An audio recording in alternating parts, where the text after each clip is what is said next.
Welcome to your ultimate pit stop, Piston Pundit, where torque meets trade talk and horsepower collides with headlines. While President Trump promotes his one big beautiful bill and slaps tariffs left and right, Canada has fired back. Not with rhetoric, but with raw materials. We're talking about a $1.5 billion aluminum mega project, a surge in exports to Europe and Asia, and a clear break from relying on U.S. trade. Is this the start of a new global metals map, or just clever Canadian hedging? Buckle up, because in this aluminum arms race, Canada isn't just holding the wheel, it's flooring it. Here's what's driving the shift.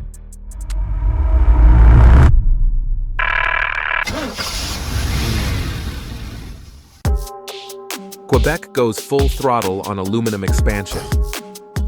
Canada's aluminum game just got supercharged. Aluminary Alouette, Quebec's industrial powerhouse, has announced a bold $1.5 billion upgrade to its Sept-Îles facility, a move that's as political as it is industrial. But don't mistake this for just a facelift. It's a firewall against Trump's 50% aluminum tariffs, and a long-term play to fortify Canada's grip on North America's aluminum output. The deal isn't just hefty, it's strategic. Backed by Hydro-Quebec's clean, stable energy, the facility locks in low-carbon credentials and ensures long-term pricing predictability. With $750 million allocated through 2030 and the rest through 2045, this isn't just future-proofing, it's future-dominating. Quebec already accounts for 70% of the continent's aluminum. This deal? It cements their supremacy. Let's talk specs. 950 employees, 630,000 tons of annual output, and Rio Tinto owning 40%, with the rest backed by European giants. For the aluminum curious, that means every Tesla panel or aerospace bracket sourced from here could soon bypass US customs altogether. But Canada's industrial moves aren't running on autopilot. They're being steered aggressively from the top. Mélanie Joly puts the pedal down on policy. Enter Mélanie Joly, Canada's industry minister and the country's new economic pit boss. On a recent visit to Quebec's aluminum corridor, Joly didn't just visit the plants, she revved up the rhetoric. She called Trump's tariffs unjustified, illegal, and unacceptable, adding, "The front lines are aluminum, steel, and autos." That's not just talk, it's turbocharged diplomacy. Joly's not idling either. She's slashing the red tape, cutting paperwork for funding from 50 pages down to 12. She's also firing up liquidity pipelines through institutions like BDC and CED, giving smaller manufacturers the octane they need to compete. And her long-term strategy? A three-gear plan: short-term anti-dumping defenses, medium-term investment and financial streamlining, long-term integration of Canadian aluminum into military and national projects. She's also warning fellow policymakers, the US under Trump is unpredictable. He'll tweet a new policy at 6 a.m. and we'll be left scrambling, she said. Her solution? Detach Canada's economy from US volatility before another tariff bomb drops. So, while Trump is pulling levers in DC, Canada's quietly shifting gears globally. Before we delve deeper, make sure to hit that like button and subscribe to Piston Pundit. It helps us fuel more deep dives into the machines and markets shaping our world. Exports rerouted, Canada's diversification strategy in overdrive. As Washington goes hard on tariffs, Canada's exporters are peeling off into new lanes, and the May 2025 trade stats prove it. Exports to non-US countries rose 5.7%, while US-bound shipments slumped to pandemic-era lows. The trade deficit narrowed too, from 7.6 billion Canadian dollars to 5.9 billion Canadian dollars, signaling a rebalanced road ahead. It's not just aluminum that's seeing global traction. Canada's shipping more gold to the UK, more crude to Singapore, and more pork to Japan. Even niche players, from pharmaceutical firms to mascot costume makers, are fine-tuning strategies to win in Asia and Europe. Economists are calling it the Great Pivot. And with free trade pacts like CETA and CPTPP in full throttle, Canada's proving it doesn't need to tailgate the US economy anymore. It's drafting its own course, and doing it with precision. But the real twist in this trade tale? It's not just about avoiding tariffs, It's about becoming a manufacturing and export powerhouse for the EV era, and that's exactly what we'll explore next. Manufacturing slows, but green innovation gathers speed.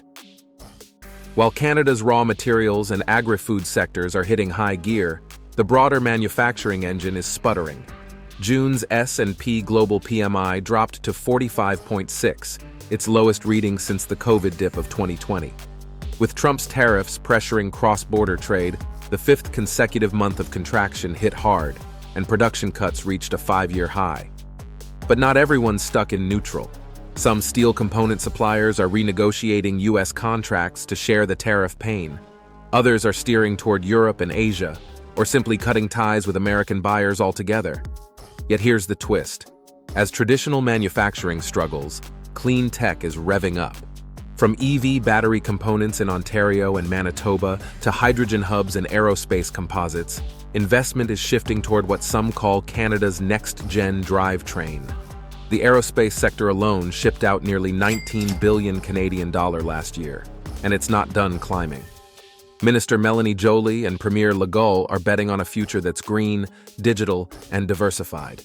If red tape can be trimmed and innovation zones nurtured, this aluminum disruption could spark a full-on industrial renaissance. And what good is high-output aluminum if you can't move it? That's where Canada's silent strength is kicking in. Ports of power. Canada's export engines go global. Forget shiny smelters for a second. Canada's ports are quietly becoming the transmission system of its trade transformation. And Saguenay, Quebec? It's shifting from Sleepy Harbor to high-octane launchpad. Minister Joly spotlighted the upgrades at Port Saguenay, which now ships aluminum directly to Europe. Exports to Italy and Germany are climbing, thanks to modern logistics that cut costs and shipping times. It's not just efficiency, it's strategic agility. And it's getting greener, too. The port is gearing up for low-carbon, ESG-compliant cargo, an increasingly crucial ask from European buyers. With Rio Tinto and regional manufacturers plugged into this logistics overhaul, companies now have faster, tariff-dodging routes when U.S. policy veers unpredictably. Even better, this isn't just about aluminum. These same upgrades support clean hydrogen, rare earths, agri-food, and composite materials. Cold storage, covered, intermodal rail links, already underway. What looks like port trivia is, in fact, Canada's economic insurance policy. Rapid rerouting in an era of weaponized trade. And with that, let's zoom out and see what this all means for the broader picture. Verdict: the aluminum shift that could reshape trade. Canada hasn't just countered Trump's tariffs, it's outmaneuvered them. From Quebec's billion-dollar smelting revamp to soaring aluminum shipments across the Atlantic, Ottawa's message is loud and clear. It won't play by DC's rules anymore. And it's not just talk.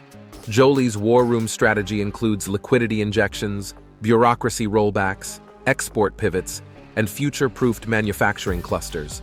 Instead of folding under U.S. pressure, Canada is recalibrating around resilience and relevance. The U.S. may have fired the first shot, but it inadvertently accelerated Canada's evolution into a clean-tech, global trade player. The question now is, can this new momentum carry through the next economic storm? Or will Washington's gravitational pull prove too strong? Now we want to hear from you. Can Canada really build a trade strategy that ditches U.S. dependency? Will clean tech and EV investments be enough to offset traditional manufacturing losses? Is Canada becoming a global blueprint for post-tariff industrial strategy?